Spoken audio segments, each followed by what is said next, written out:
안녕하세요, 여러분.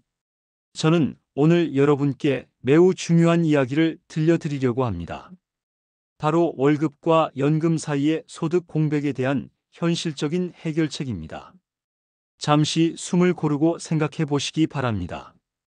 55세에 회사에서 나왔는데 국민연금은 62세부터 받을 수 있다면 그 사이 7년을 어떻게 버텨야 할까요? 퇴직금만으로는 턱없이 부족합니다. 이것은 개인의 문제가 아닙니다. 통계청이 발표한 자료를 보면 55세 이후 조기 퇴직하는 비율이 전체 퇴직자의 42.3%에 달합니다. 거의 절반에 가까운 수치입니다. 오늘 이 시간 여러분께 실제 사례를 통해 이 문제를 어떻게 해결할 수 있는지 구체적으로 알려드리겠습니다. 여러분의 미래를 바꿀 수 있는 실질적인 정보들을 차근차근 전해드릴 테니 끝까지 들어보시고 자신에게 가장 맞는 전략을 세워보시기 바랍니다. 지혜 한 스푼. 일장 소득 공백의 현실. 숫자로 보는 위기. 먼저 김철수 씨의 이야기부터 시작하겠습니다. 김 씨는 현재 57세로 대기업 생산관리팀에서 35년간 근무하다가 작년에 명예퇴직했습니다. 김 씨가 받은 퇴직금은 정확히 2억 1천만 원이었습니다. 제법 큰 금액처럼 보이죠? 하지만 계산기를 꺼내서 한번 따져보겠습니다. 김 씨의 월 생활비를 살펴보면 이렇습니다. 주택대출 잔금이 월 98만 원, 기본 생활비가 월 155만 원, 의료비와 보험료가 월 47만 원, 그리고 예상치 못한 비용들을 위해 월 50만 원을 따로 잡아놓습니다. 총 350만 원입니다. 국민연금은 65세부터 받을 예정이고 예상 수령액은 월 118만 원입니다. 그렇다면 57세부터 65세까지 8년 동안을 버텨야 합니다. 계산해 보겠습니다. 8년 곱하기 12개월, 총 96개월 동안 월 350만 원씩 필요하다면 3억 3,600만 원이 필요합니다. 하지만 퇴직금은 2억 1천만 원 뿐입니다. 1억 2,600만 원이 부족합니다. 이것이 바로 소득 공백의 현실입니다. 더 심각한 것은 인플레이션입니다. 연간 물가 상승률을 3.5%로 가정하면 8년 후에 350만 원은 실제로는 460만 원 정도의 구매력이 필요합니다. 김 씨는 이 문제를 어떻게 해결했을까요? 잠시 후 자세히 말씀드리겠습니다. 그 전에 또 다른 사례를 보겠습니다. 박영희 씨, 58세입니다. 대형마트에서 고객 서비스 팀장으로 일하다가 퇴직했습니다. 박 씨의 상황은 김 씨보다 더 어려웠습니다. 퇴직금은 1억 5천만 원, 월 생활비는 280만 원이 필요했습니다. 더 큰 문제는 딸이 아직 대학교 3학년이어서 등록금과 생활비 지원이 필요했다는 점입니다.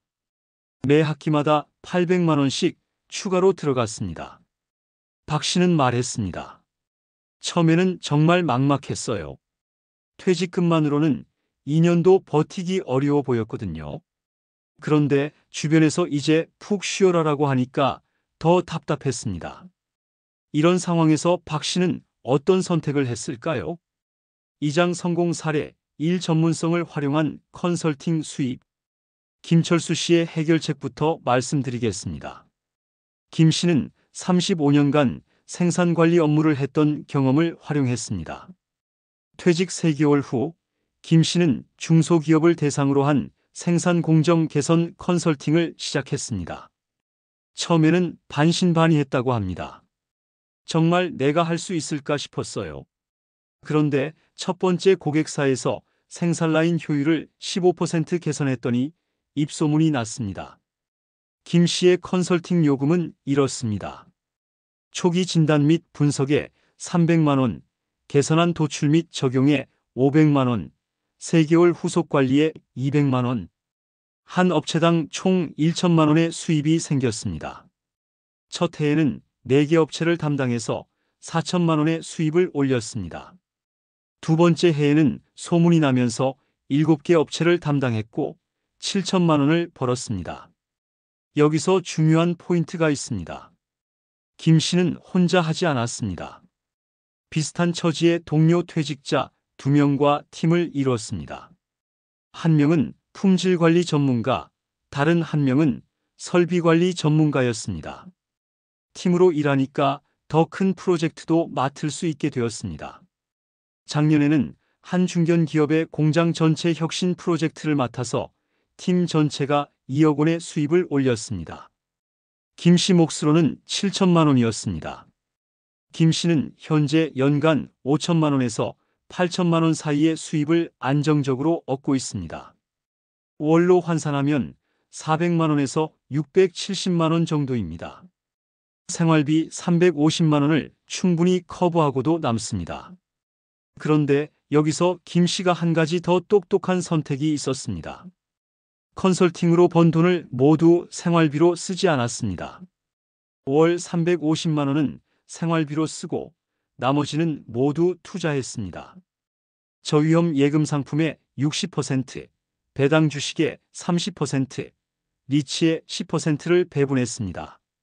3년 동안 모은 돈이 1억 2천만 원이 되었고 여기서 나오는 이자와 배당금만으로도 월 300만 원 정도의 수입이 생겼습니다.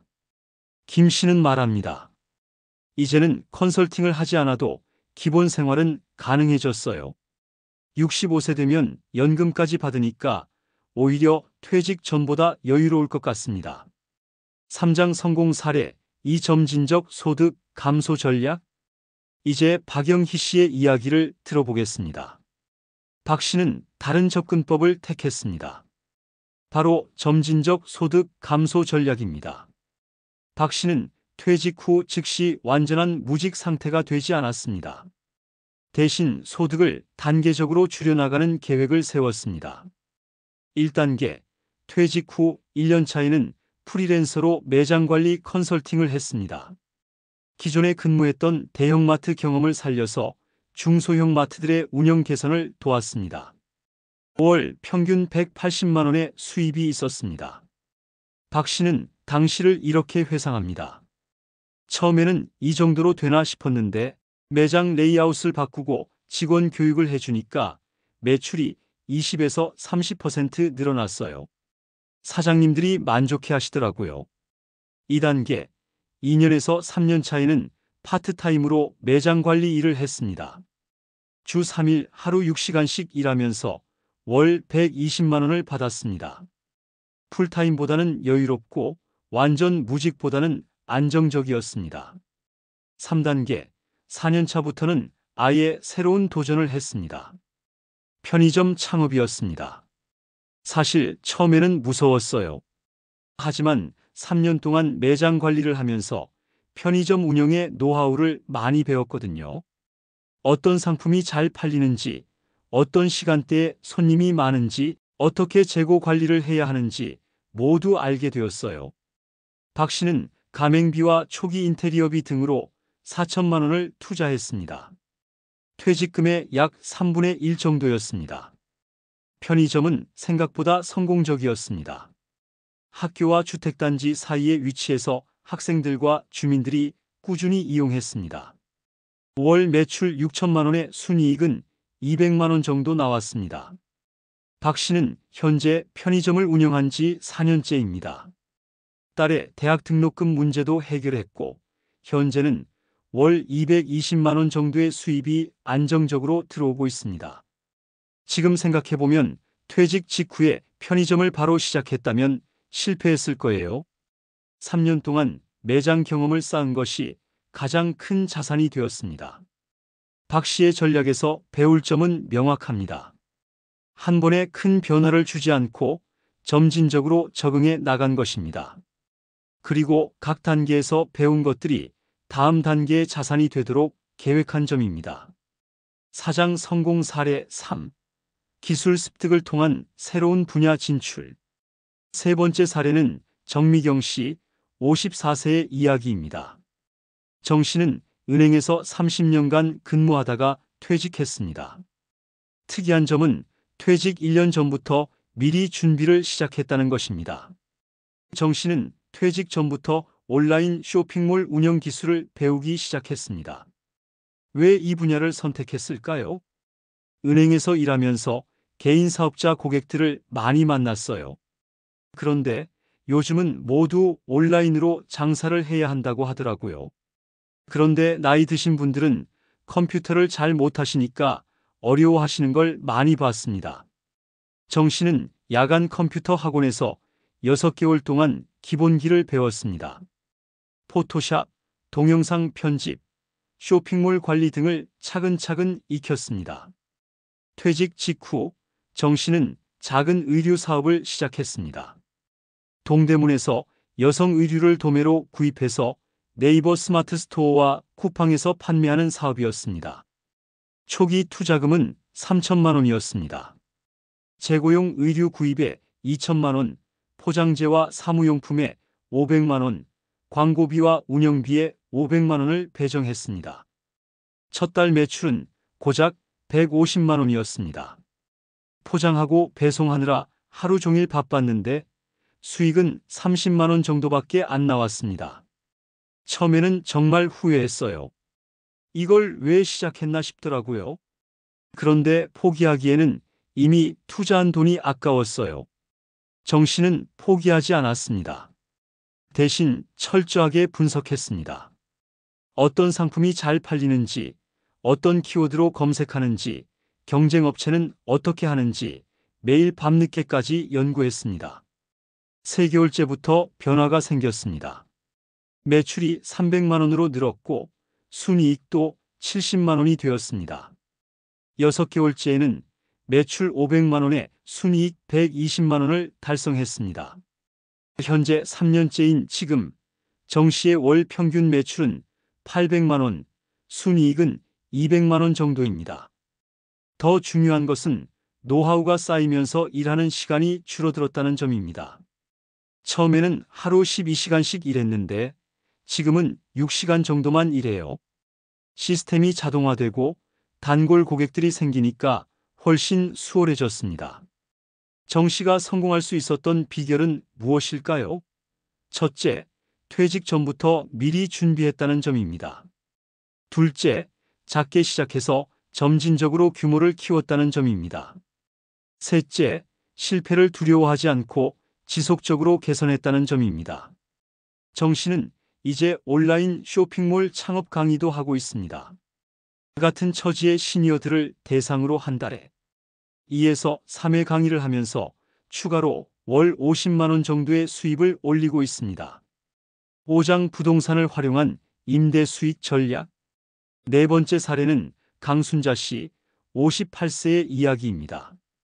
강 씨는 특별한 기술이나 사업 경험은 없었지만 부동산을 똑똑하게 활용해서 안정적인 수입을 만들었습니다. 강 씨는 서울 강동구에 30평 아파트를 보유하고 있었습니다. 자녀들이 모두 독립한 후에는 방이 너무 많아서 비어있는 상태였습니다. 강 씨는 리모델링을 해서 투룸으로 개조했습니다. 한 방은 자신이 거주하고 다른 방은 월세로 임대하는 방식입니다. 리모델링 비용으로 1,200만 원이 들었습니다.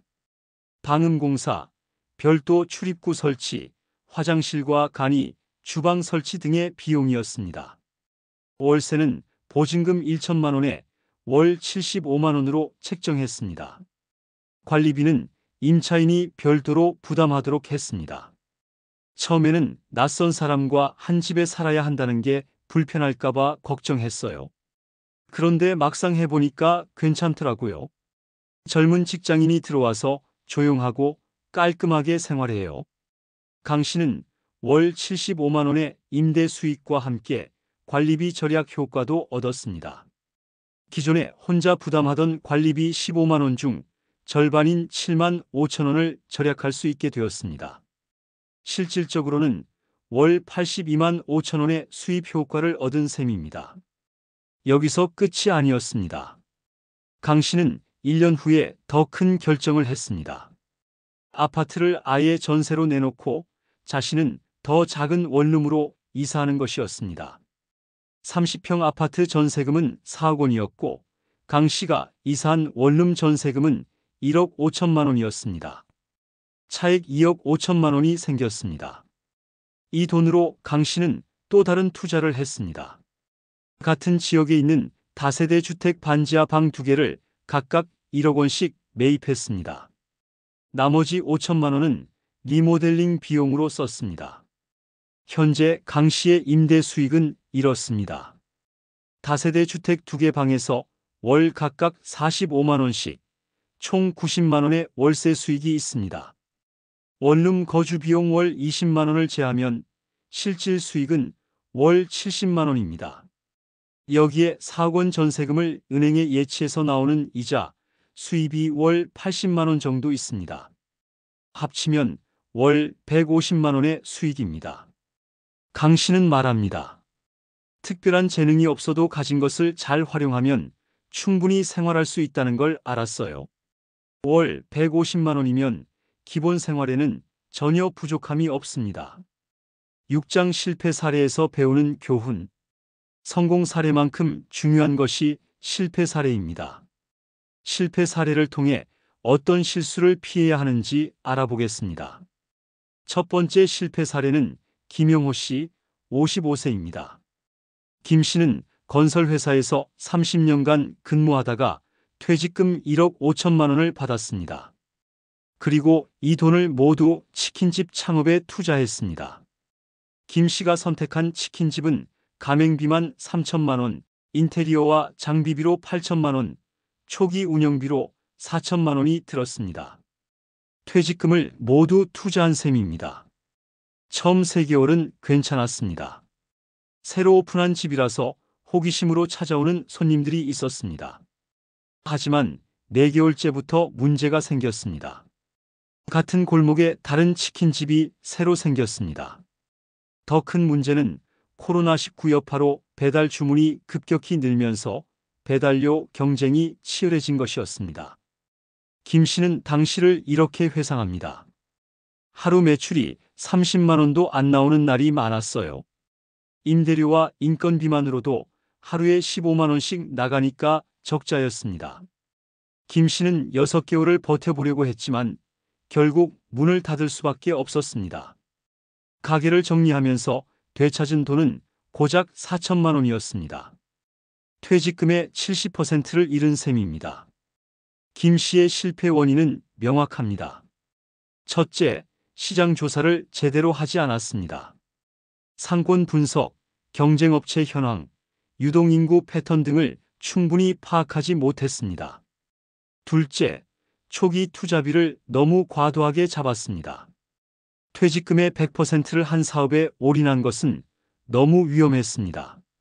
셋째, 예비자금을 전혀 준비하지 않았습니다.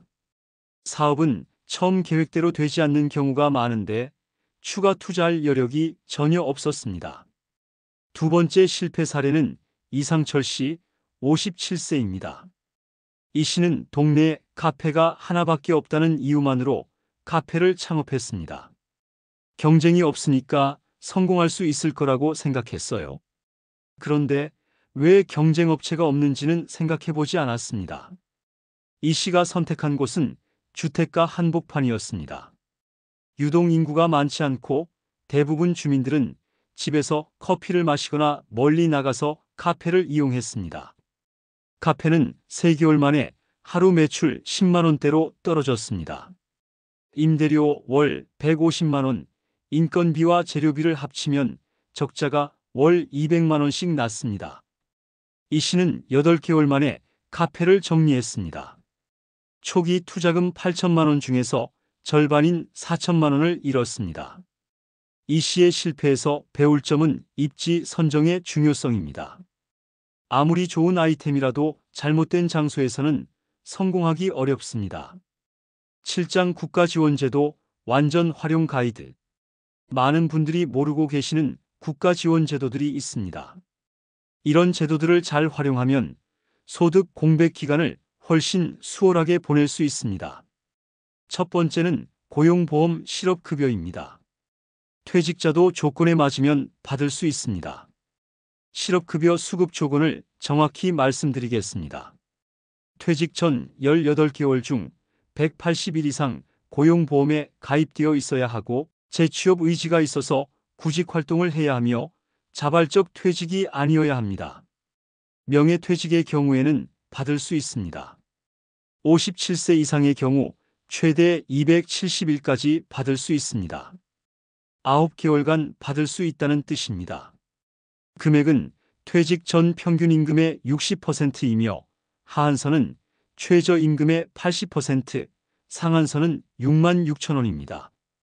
예를 들어 퇴직 전 월급이 400만 원이었다면 월 240만 원을 받을 수 있고 월급이 500만 원이었다면 상한선이 적용되어서 월 198만 원 정도를 받을 수 있습니다. 박정희 씨, 56세는 이 제도를 잘 활용한 사례입니다. 박 씨는 실업급여를 받으면서 동시에 국민취업지원제도에도 참여했습니다. 국민취업지원제도는 만 50세 이상을 우선 지원 대상으로 합니다. 월 50만 원씩 6개월간 구직 촉진 수당을 받으면서 직업교육을 받을 수 있습니다. 박 씨는 요양보호사 과정을 수강했습니다. 3개월 과정으로 교육비는 전액 무료였고 오히려 교육 참여 수당까지 받았습니다. 자격증 취득 후 박 씨는 요양원에 취업했습니다. 월 180만 원의 급여를 받으면서 안정적으로 일하고 있습니다. 실업급여만 받고 집에 있었다면 9개월 후에는 다시 막막했을 텐데 새로운 기술을 배워서 일자리까지 얻을 수 있어서 정말 다행이었어요. 세 번째는 신중년 사회공헌활동 지원 사업입니다. 만 50세 이상을 대상으로 사회공헌활동에 참여하면 월 27만 원의 활동비를 지급합니다. 1년간 최대 324만 원을 받을 수 있어서 기본 생활비 보조에 도움이 됩니다. 활동 분야는 다양합니다. 학교 급식 도우미, 공원 환경 정비, 독거노인 돌봄, 교통질서 계도 등이 있습니다. 주 15시간 정도의 활동으로 부담스럽지 않습니다. 최영수 씨, 59세는 이 사업에 참여해서 초등학교 교통안전 지도를 하고 있습니다. 아이들 등하교 시간에 횡단보도에서 안전지도를 하는데 보람도 있고 활동비도 받으니까 일석이조예요. 네 번째는 내일 배움 카드입니다. 만 50세 이상은 1년에 최대 500만 원까지 교육비를 지원받을 수 있습니다. 자부담은 교육비의 10-20% 정도입니다. 이 카드로 배울 수 있는 기술들이 정말 다양합니다. 요양보호사, 조리사, 제과 제빵, 네일아트, 피부관리, 컴퓨터 활용, 회계, 중장비 운전 등등 200여 개의 과정이 있습니다. 8장 세금 전략과 연금 수령 최적화. 소득이 여러 곳에서 생기다 보면 세금 문제를 고려해야 합니다. 합법적으로 세금을 최적화하는 방법들을 알아보겠습니다. 먼저 종합소득세 관리입니다. 사업소득, 근로소득, 연금소득, 이자소득 등이 합쳐져서 세금이 부과됩니다. 중요한 것은 소득공제를 최대한 활용하는 것입니다. 만 60세 이상은 경로우대자, 추가공제 100만 원을 받을 수 있고 의료비 공제는 나이가 들수록 중요해집니다. 홍길동 씨, 61세의 실제 사례를 보겠습니다. 홍 씨는 컨설팅 사업소득 연 6천만 원, 임대소득 연 1천만 원, 이자소득 연 500만 원이 있었습니다. 총소득 7,500만 원입니다. 홍 씨는 세무사와 상담해서 다음과 같이 절세했습니다. 첫째, 사업소득에서 경비를 최대한 인정받았습니다. 사무실 임대료, 교통비, 접대비, 교육비 등으로 연 2천만 원을 경비 처리했습니다. 둘째, 임대소득은 필요경비율을 적용해서 60%를 경비로 인정받았습니다. 1천만 원 중 400만 원만 과세소득이 되었습니다. 셋째, 의료비 공제를 적극 활용했습니다. 연 800만 원의 의료비가 있었는데 총급여의 3%를 초과하는 부분인 575만 원을 소득 공제받았습니다. 결과적으로 홍 씨의 과세 표준은 4,525만 원이 되어 세율 24%가 적용되었습니다. 만약 아무런 절세 노력을 하지 않았다면 세율 35%가 적용될 뻔했습니다. 다음으로 연금 수령 시기 조절입니다. 국민연금은 수령 시기를 조절할 수 있습니다. 조기 수령은 60세부터 가능하며 매월 0.5%씩 감액됩니다. 5년 일찍 받으면 30% 감액되지만 급전이 필요한 경우 고려할 만합니다. 연기 수령은 66세부터 70세까지 가능하며 매월 0.6%씩 증액됩니다. 5년 늦게 받으면 36% 증액됩니다. 김미숙 씨, 62세는 연기 수령을 선택했습니다. 다른 수입원이 있었기 때문입니다. 65세에 받을 예정이던 월 150만 원을 70세에 받기로 해서 월 204만 원을 받게 되었습니다. 5년 더 늦게 받는 대신 평생 50만 원씩 더 받으니까 75세까지만 살아도 이득이에요. 요즘 평균 수명이 85세니까 충분히 유리한 선택이라고 생각합니다. 구장 실전 로드맵 마이너스 단계별 실행 가이드. 지금까지의 내용을 바탕으로 실제로 어떻게 실행해야 하는지 단계별 가이드를 말씀드리겠습니다. 퇴직 2년 전 준비 단계. 가장 먼저 할 일은 재정 상태를 정확히 파악하는 것입니다. 자산, 부채, 예상 퇴직금, 연금 수령액을 모두 계산해 보세요. 그 다음 향후 필요자금을 계산합니다. 월 생활비에 물가상승률을 적용해서 퇴직 후부터 연금 수령까지 총 얼마가 필요한지 산출하세요. 부족분이 나오면 어떤 방법으로 메울지 계획을 세웁니다. 본인의 경험과 능력을 고려해서 가장 현실적인 방안을 선택하세요. 이 시기에는 네트워크도 정리해야 합니다. 퇴직 후 도움받을 수 있는 사람들의 연락처를 정리하고 지속적으로 관계를 유지하세요. 퇴직 시점 실행 단계. 퇴직금을 받으면 즉시 포트폴리오를 구성하세요. 생활비용은 안전한 예금에, 투자자금은 위험도별로 분산하세요. 실업급여와 각종 국가지원제도를 신청하세요. 놓치면 받을 수 없으니 퇴직 즉시 알아보세요. 계획했던 소득 사업을 시작하세요. 단, 작게 시작해서 점진적으로 확장하는 것이 안전합니다. 퇴직 후 1-3년 안정화 단계. 각 수입원별로 성과를 평가하고 조정하세요. 잘 되는 것은 확장하고 안 되는 것은 빠르게 정리하세요. 세금 문제도 본격적으로 신경 써야 합니다. 소득이 늘어나면 세무사와 상담받는 것이 좋습니다. 건강관리에도 투자를 늘리세요. 의료비는 예상보다 많이 들 수 있습니다. 퇴직 후 4-7년 연착륙 단계. 연금 수령이 가까워지면 소득을 점진적으로 줄여나가세요. 갑작스러운 변화보다는 부드러운 전환이 좋습니다. 자산 운용도 보수적으로 바꿔야 합니다. 원금 보전에 더 신경 쓰고 고위험 투자는 줄이세요. 연금 수령 시기도 최종 결정하세요. 본인의 건강 상태, 다른 소득원, 생활비 등을 종합적으로 고려하세요. 십장 성공을 위한 마인드셋. 기술적인 전략만큼 중요한 것이 마인드셋입니다. 이 시기에 가져야 할 올바른 생각들을 말씀드리겠습니다. 첫째, 완전한 은퇴는 없다고 생각하세요. 평균 수명이 늘어나면서 인생 이막이 더 길어졌습니다. 퇴직은 끝이 아니라 새로운 시작입니다. 둘째, 자존심보다는 현실을 택하세요. 내가 이런 일까지 해야 하나 싶은 순간이 있을 겁니다. 하지만 당당하게 일해서 버는 돈이 가장 떳떳한 돈입니다. 셋째, 지속적으로 배우는 자세를 갖추세요. 새로운 기술, 새로운 트렌드를 받아들이는 것을 두려워하지 마세요. 넷째, 건강을 최우선으로 생각하세요. 아무리 돈을 많이 벌어도 건강을 잃으면 의미가 없습니다. 다섯째, 가족과의 소통을 늘리세요. 이 시기의 변화를 혼자 감당하기는 어렵습니다. 가족의 이해와 지지가 필요합니다. 마무리 새로운 희망의 시작. 청취자 여러분, 지금까지 긴 시간 동안 경청해 주셔서 감사합니다. 월급과 연금 사이의 소득 공백.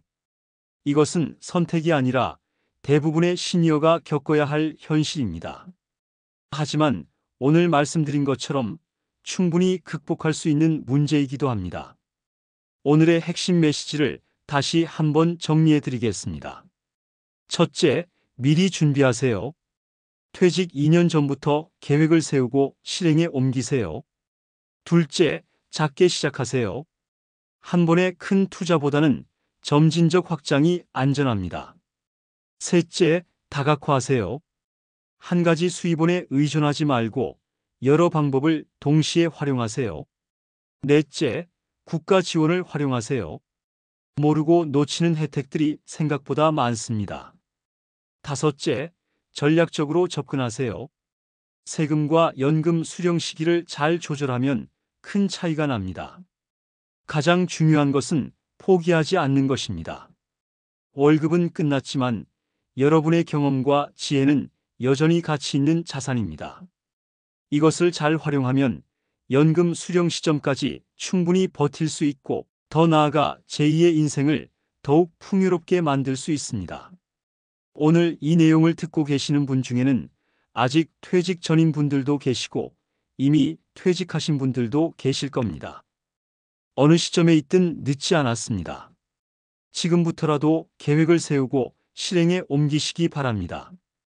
여러분의 성공적인 시니어 라이프를 진심으로 응원합니다. 월급은 끝났지만 새로운 가능성은 이제 시작입니다. 긴 시간 동안 들어주셔서 감사합니다.